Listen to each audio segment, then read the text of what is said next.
Alright, let's pull this out. We're going here. Wrong one. I'm trying to find the 1.1. There it is. I didn't even know where my own stuff was. Alright, so now I rotate this though. Rotate this as well. Give yourself more space. There we go. And I'm gonna go here. Now first I'm gonna freehand it, and then I'm gonna do it, you know, with rulers and stuff, or make it just straight. Now I'm gonna do it without the glove, because this glove feels weird. Let's see. Let's test that. There we go. Alright. So, this is the, you know, the horizon line. You put your little dot, known as the vanishing point. Now with that said and done, draw a box. But before you continue, think about like the size of it and try to like measure it real quick. I'm using my thumb to do that. You could always just like use one of those pencils and measure the line and do it again. It's not always going to be perfect when you do that, obviously. I realize I might actually have to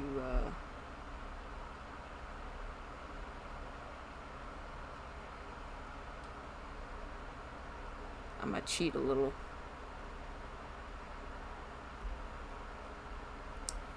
I didn't pay attention.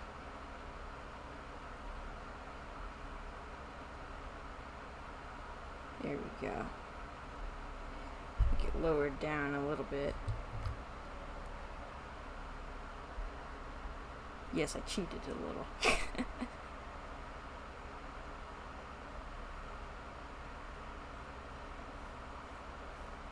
Now we go to the corner. I'm on the wrong one. You didn't see that. And we go here.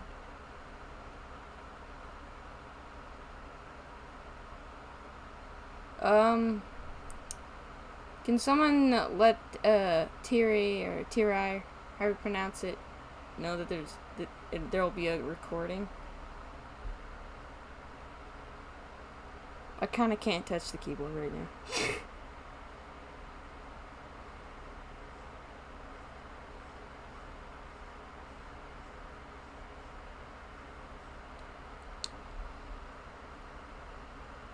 There you go. And you do the same thing. You find the corner and you just connect it. First, it's gonna be a little off because it's freehand. But get it as close as you can.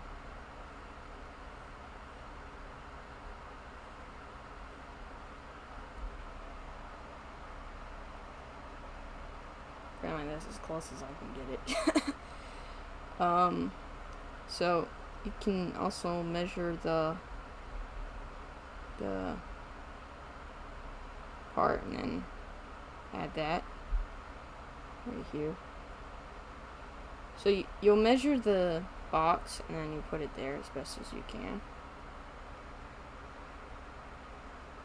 And then find the corner.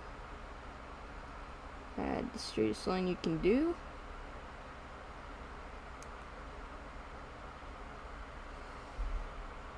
I guess can't see the box there because it's overlapped by that.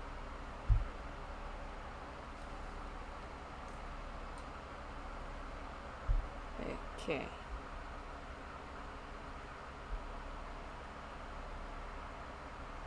It is a little off, but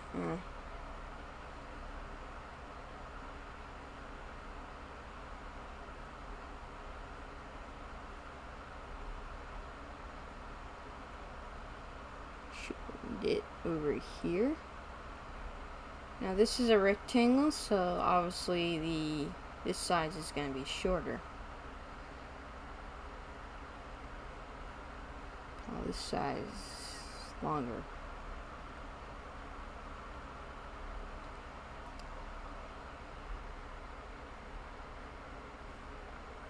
Oops.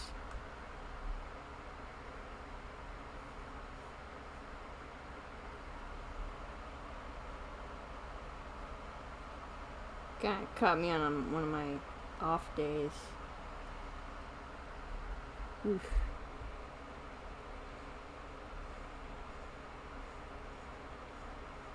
Well, freehand's not accurate. It does sort of help you warm up with stuff. Also, it's kind of fun when you do it.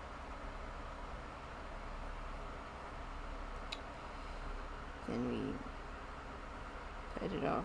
We add a line here.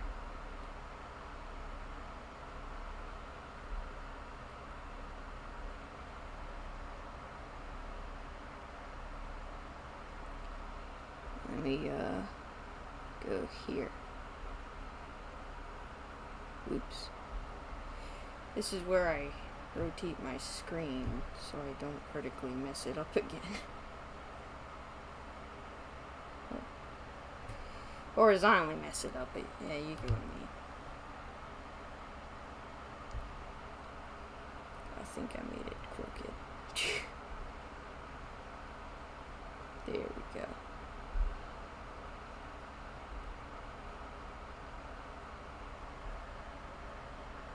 Also made it too long.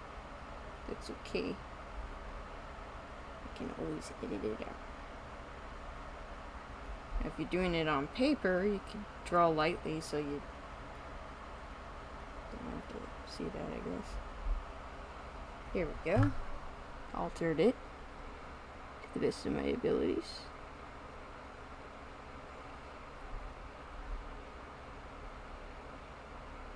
Here we go.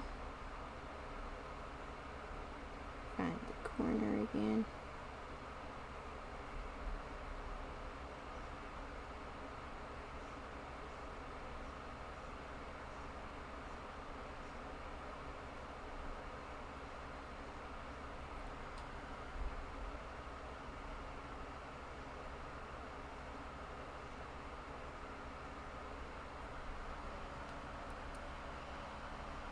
So this is pretty much what it would look like if you did it freehand. Now, a lot of people will tell you you can't do it freehand. But really what they're meaning, I think what they mean is you can't do it correct when you freehand it. I mean, you can get it close. I mean, it looks pretty close, right? Except maybe the measurements are off. See if you like tweaked it right here, maybe closer. Tweaked it there. Then it probably would. Or, see, it's a little off right here by a centimeter. This is bigger than it's supposed to be. You know, it'd be off. Well, this is digital. I mean, to me, doing it digital, and traditional, I think you can do freehand if you want. It's just not going to be accurate. Now, if you want accurate, you go like that, right? And then you go, find it.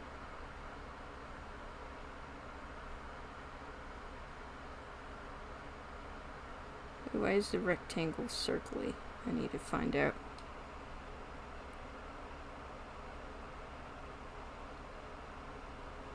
There it is.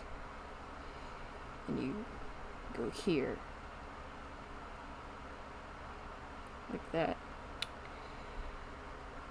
at the little horizon thingy here.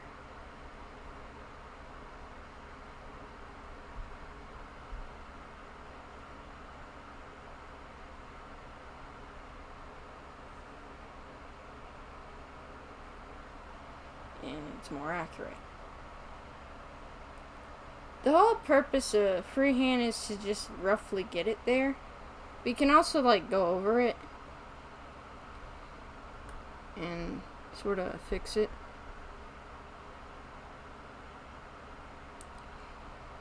It's like drawing a person almost. Like, you're not gonna, when you're gesturing them, you're not gonna get them accurate. It's only to get the movement. Well, stick figures help you with getting the proportion and the poses.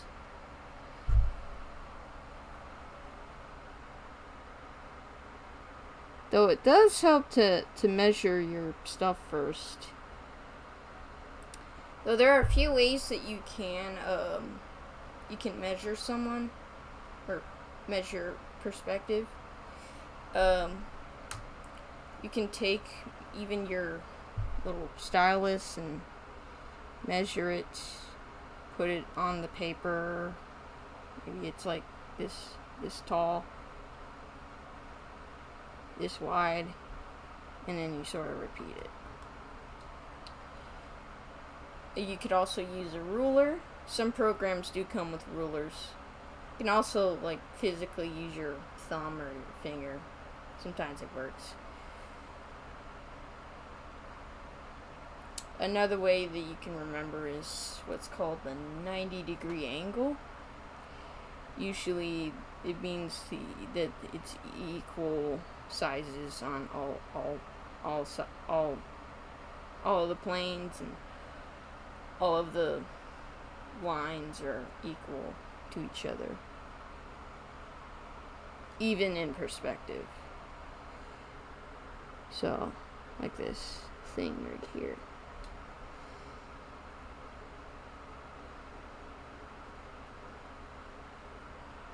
It looks close to accurate. And voila. Even when you use a ruler, you can still actually mess up. But the more you do it, the more you can go, what did I do wrong this time? Well, I measured it a little too close. Because sometimes when you buy rulers, it kind of like, in a sense, you'll draw the line. This is traditional, by the way. You draw the line, and you'll notice the line's off somehow. And you'll realize it's because you had the ruler too close. So sometimes you would have to adjust the ruler and remind yourself how rulers do lines. You could also buy a small pencil. It's like teeny, and do it that way.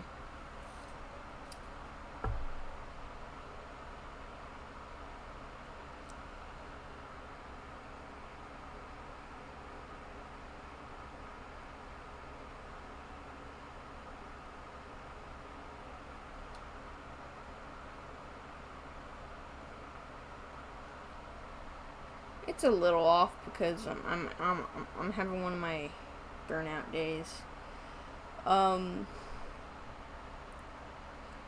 yeah, another thing you can do if you want is you can go over this drawing, and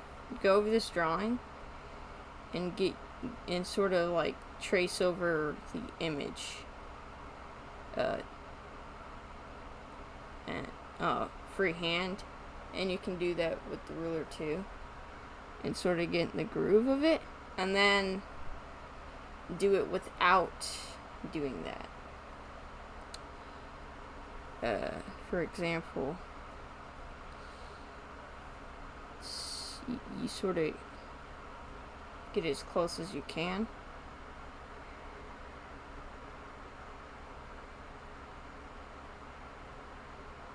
Kind of like that. Then you would keep going and keep going.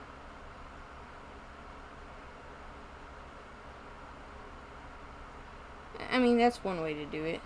And then you can try again.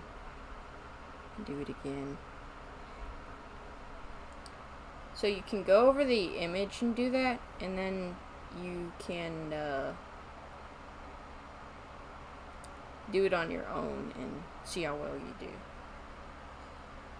A lot of artists, believe it or not, do that with a lot of stuff. Or they'll go over a reference and sort of turn them into shapes. That's one way to do it.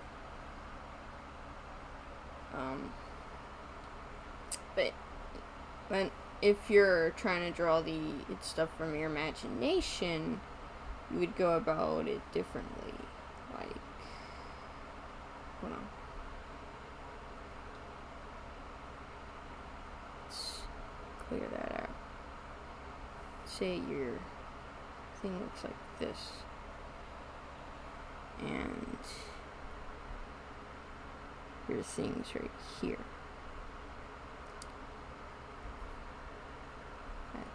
And then your box is all the way down here. That looks like a decent size, right?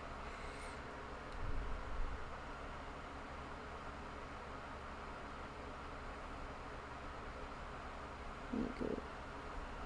Sometimes, if it's too small, it's kind of hard to tell where it be located. So, in a sense, a ruler is similar to that.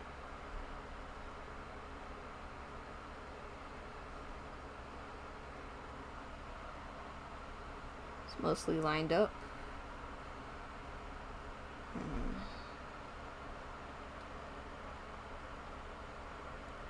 of like that.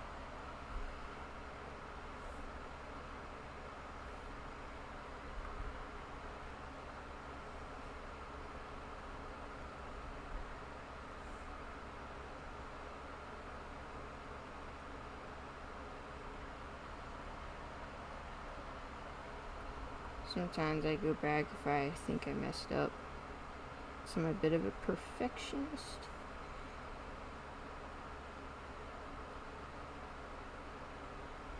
That's pretty close. And I would then try to find where the box is.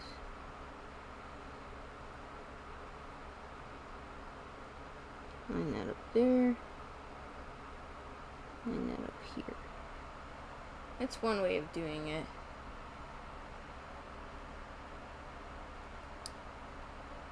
And you can, of course, make more boxes up here.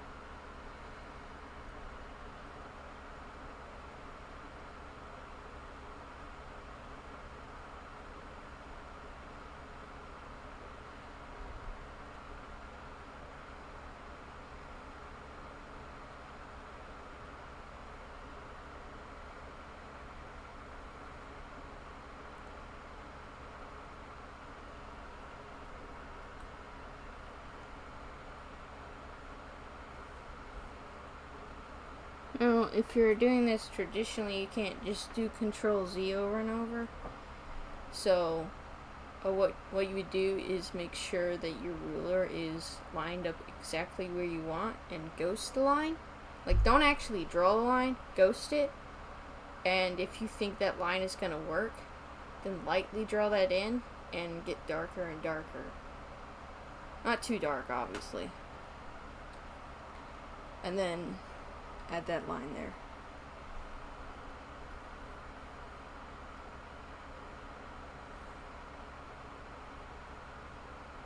Here we go.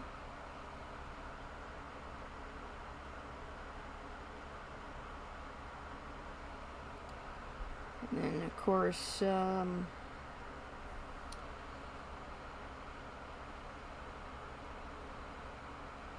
a line here. And here.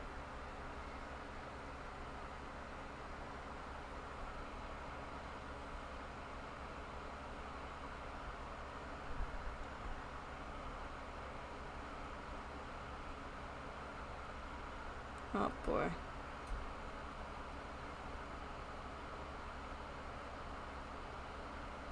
There it goes. And we'll do one more. I'm gonna do one right here. Actually, let me do it in this sense.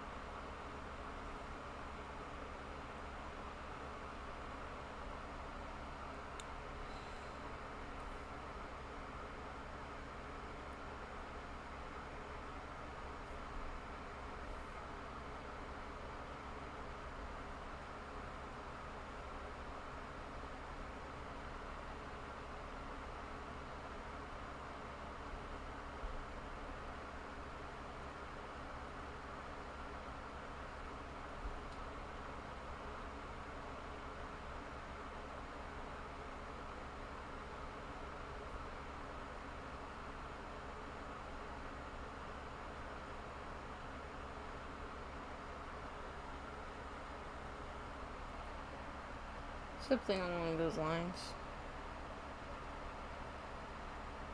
So pretty much what you do is you draw the box, you add the corners, and you connect them. And that's pretty much really all you do. But try to keep it at a 90-degree angle when you're doing these boxes. But with the rectangles, you have to just sort of make the length the same length, and then the height the same height, of course, to make the rectangle. These are a little wonky because my hands are a little shaky, but this sort of gives you the rough idea.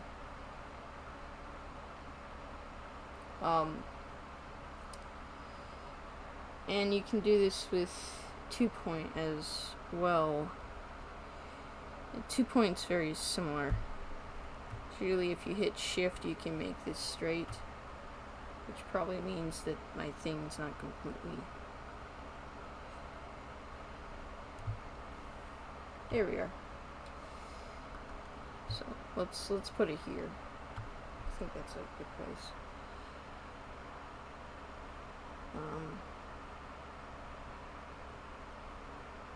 Oops. This 2-point right here.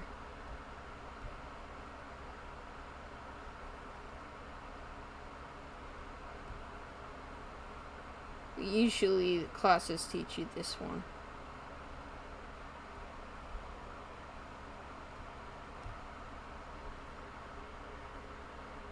And this one's a little bit different. You can't just draw the rectangle the same way.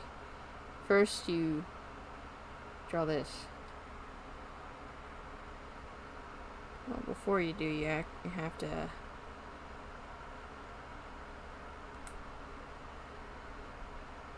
get in the right here, close, and you draw that. Connected here, connected here. Sometimes I mess up. And do it again. Here.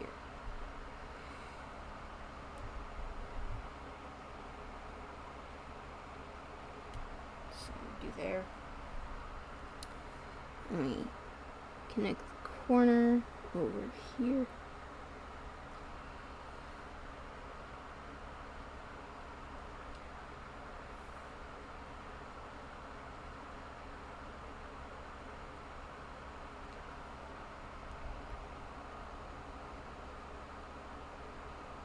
You sort of get that. Here's another one, except at the top. Sort of do the same. Oops.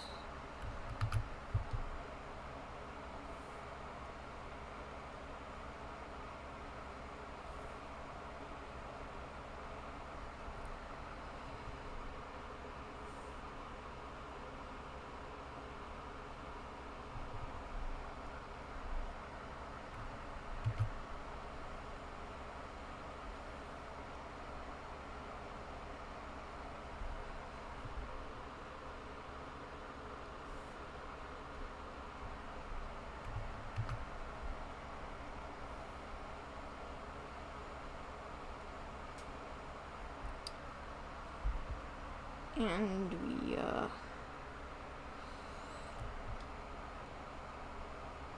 connect here.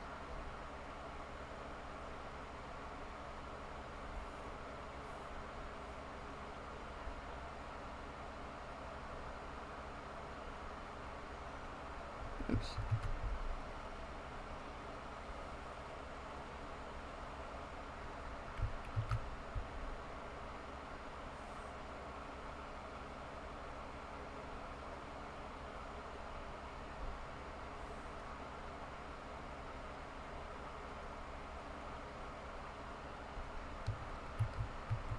I think it'd probably be easier if I did it this way.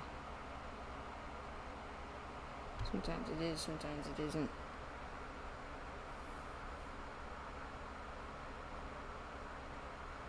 I think I did the wrong side. Yeah, I did.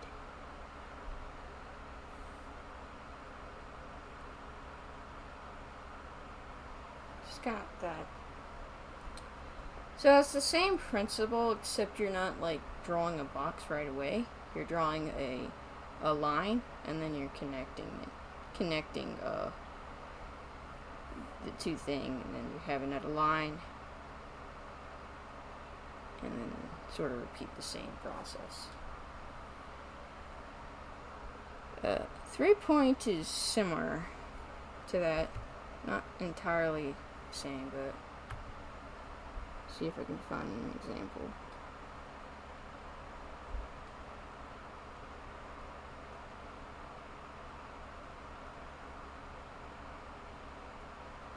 It sort of has an example of that. These ones have more examples. Okay, so that's the 3.1.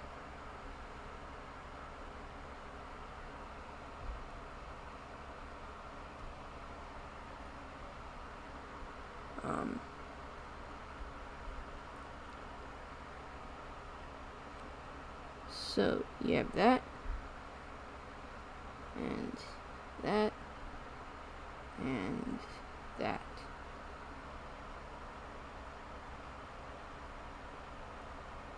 Don't look at it again.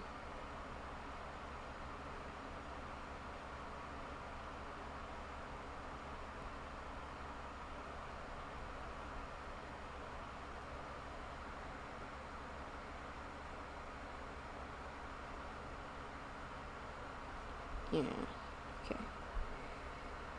So the typical way of doing it is you start with the line, of course. Like right here. And connect it. And you connect it.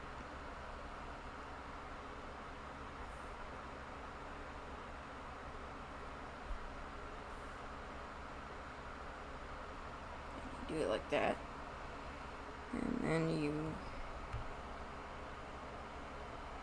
do it here.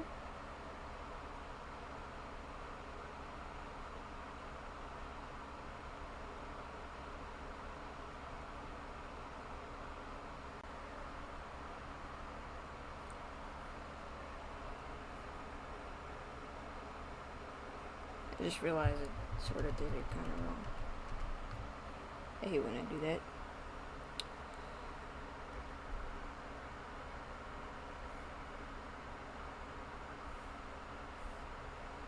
Alright.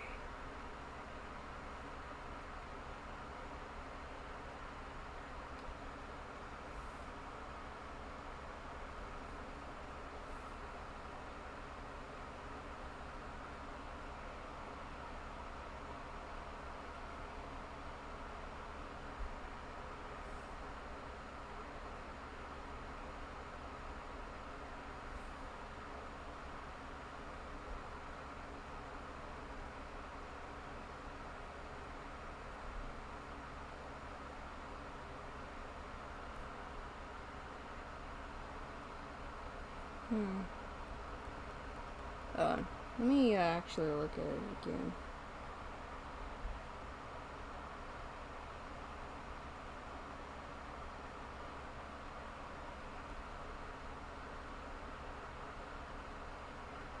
I'm gonna probably look at the ref. Been a while since I've done 3-point.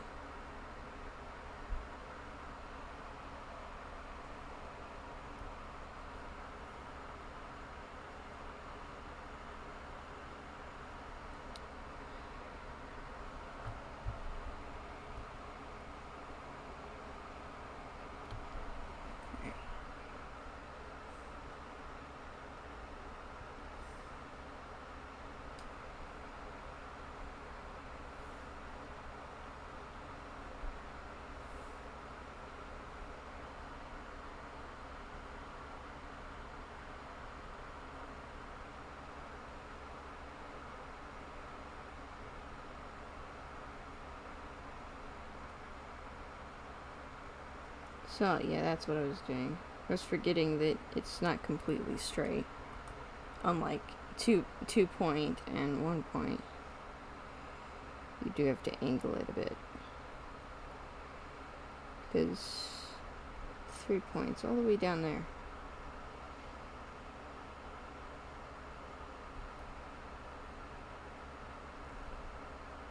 Then you go here. And here. And there are 3 points up here again, but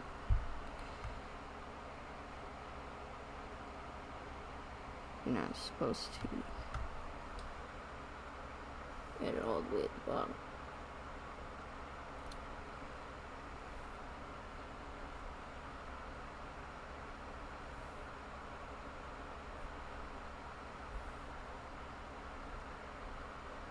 And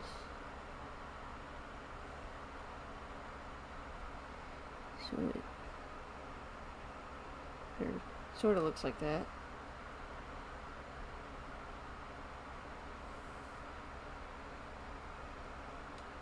Oops.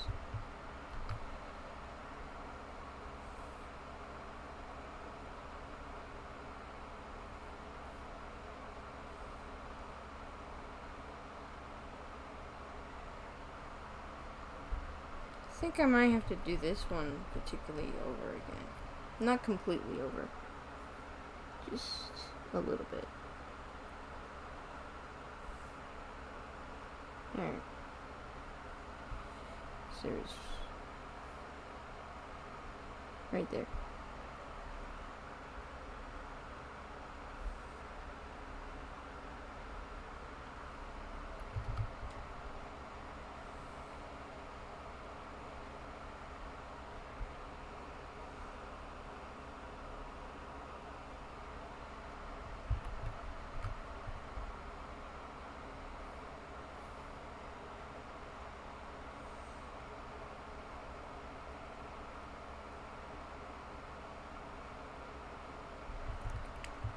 I think for this one, I'll just go here.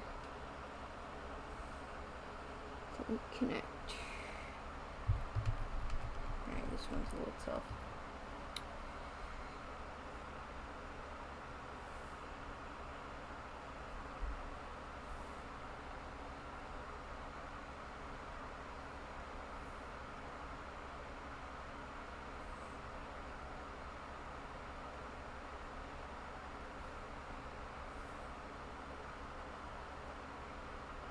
Okay.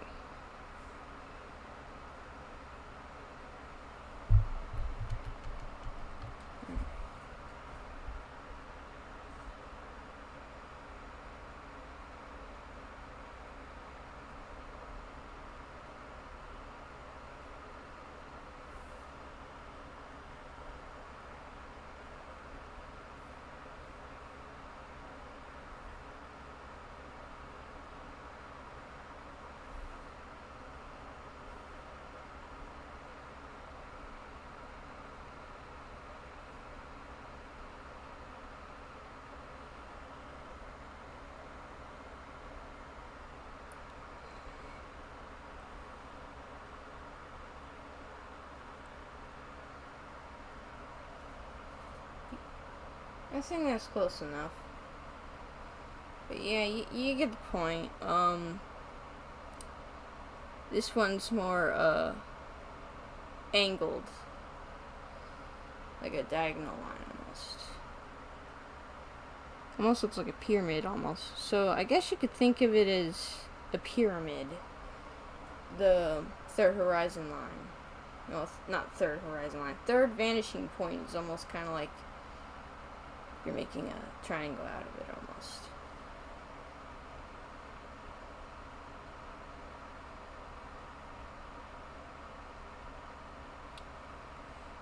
That's it for the perspective. Sorry about that. I almost forgot what third point perspective was at the moment. Now that we're done with that, get to this. Hold on, I have to.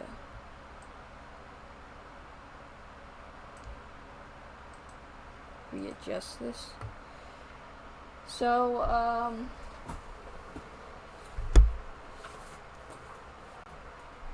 today we're gonna talk about more like the page itself.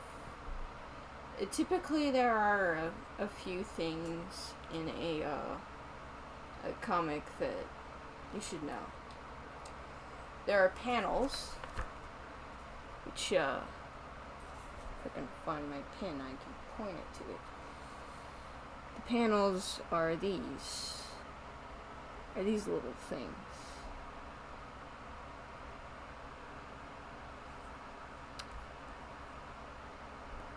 Wrong one. These things.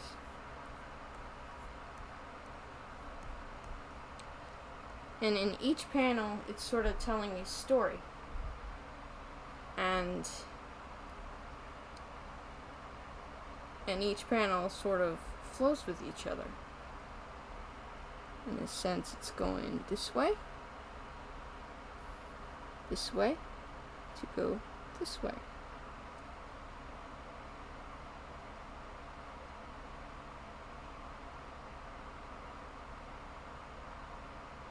As far as it's reading, anyways.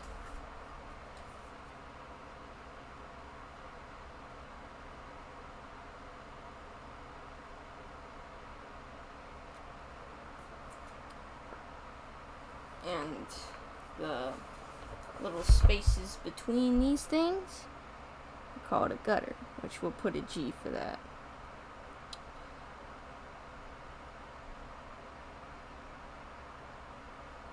The point of this is to separate the panels to let you know which one is which. So you can be like, okay, this is a different page. This is a different panel than that panel. That's the whole point of it. And we also have a panel border, which is where it ends. Which is right here. You see, they all end here on this area.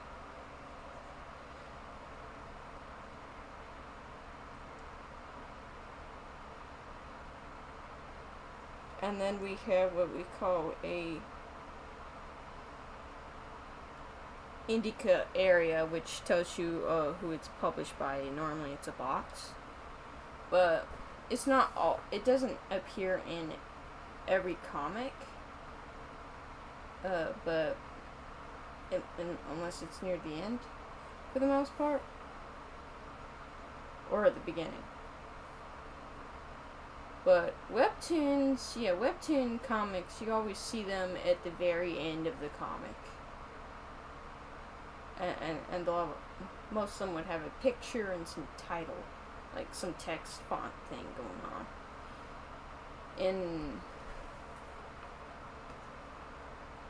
In Western comics and in manga, you typically just see text. There are some occasions where they do add a little picture. It's very short. And then we have title. Typically, in newer comics that's not webtoon, you would see a cover with the title. Now, there are some comics that do the title and it's got a page. Some do that, but then there are some that don't. In webcomics, normally they would introduce some stuff and then say the title, and then continue the comic from there. But there are also others that would do the title first and then the stuff. It really just depends on the artist.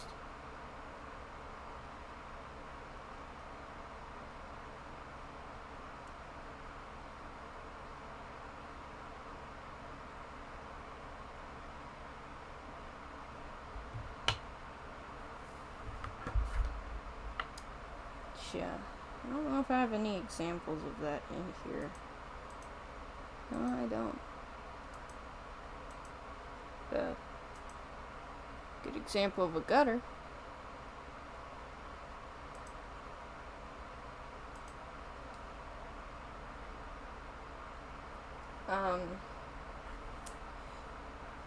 We also have the captions. Captions normally are these like box stuff that's narrated. It's the narration of it, like the narrator telling a story in a movie or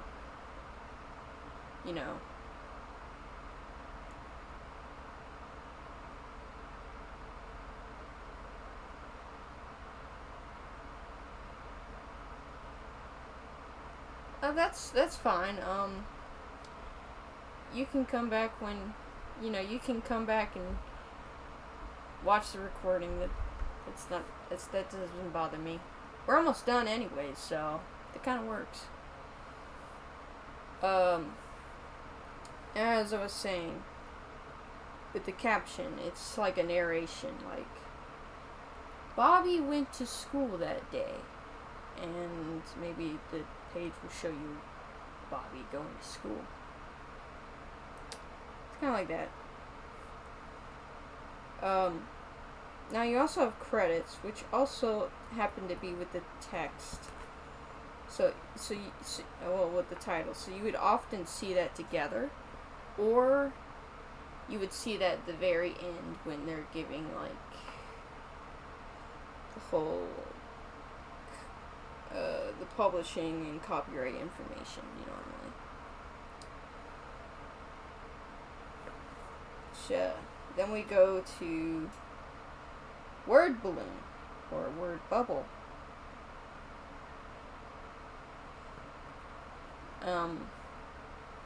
Word bubble, one I can show, are these little things right here.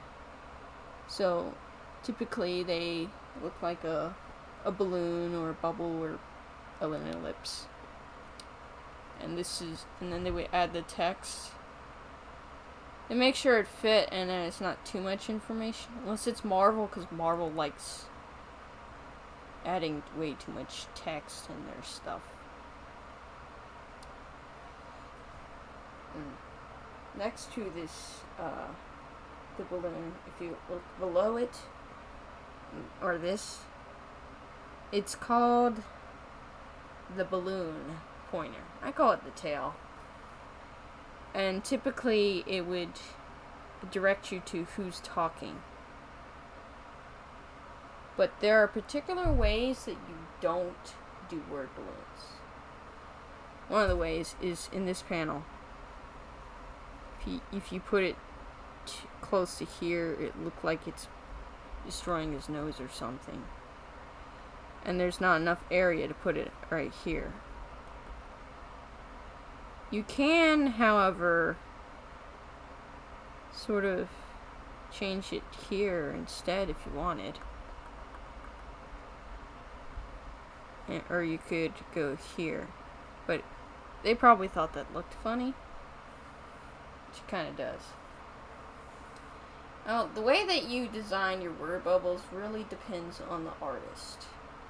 They usually decide based on how their composition is going and where the character is located.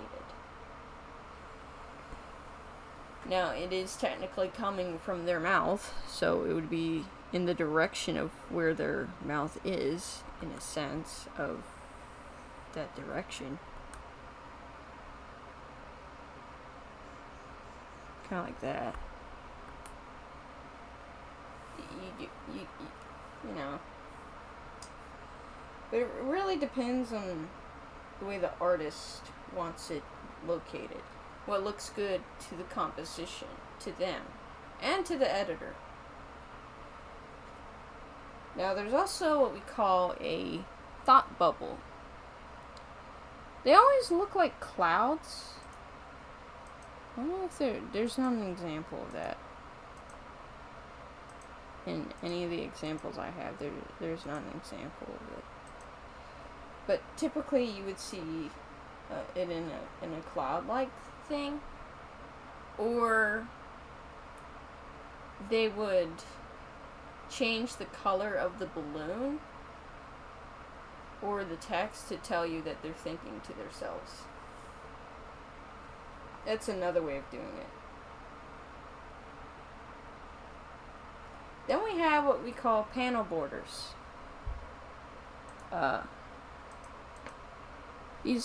panel borders are these, like, lines that indicate the ending of it. Now, not everyone decides to do that, but it's sort of just some borders outside the panel itself. It just makes it look neat.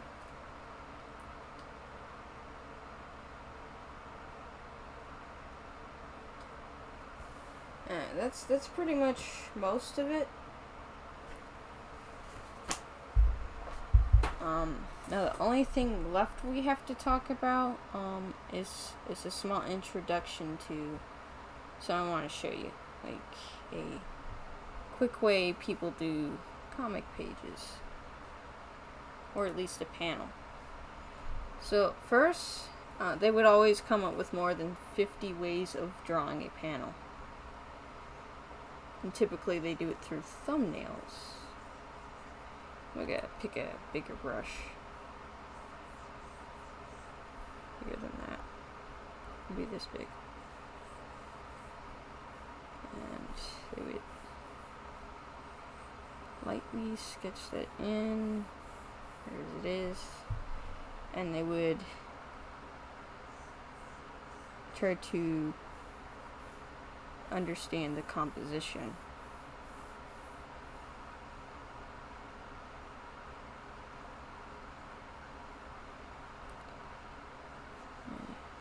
Sort of rough that in there.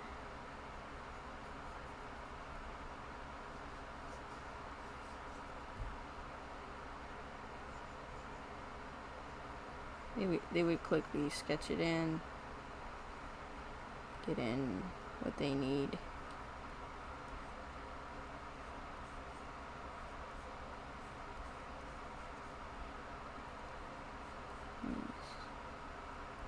Kind of rough. It's not supposed to look correct. It's supposed to just have a decent composition.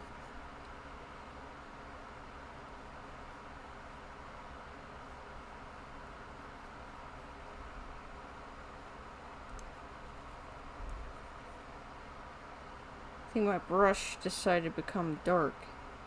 Become lighter.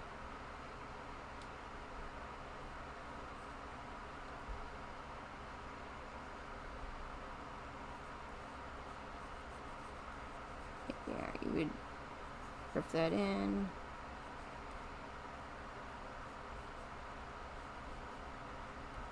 Get rain motion in there.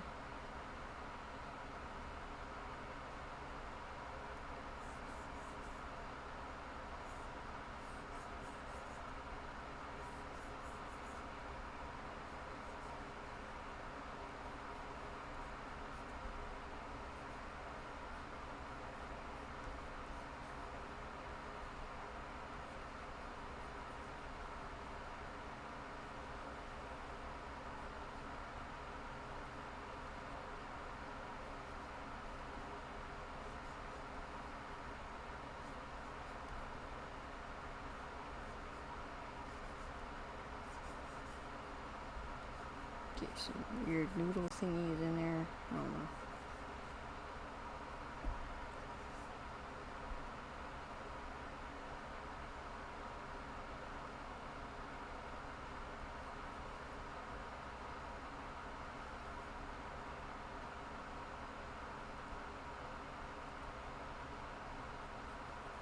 Sometimes I would draw I have to redraw the size of the panel, because sometimes I don't draw the right size.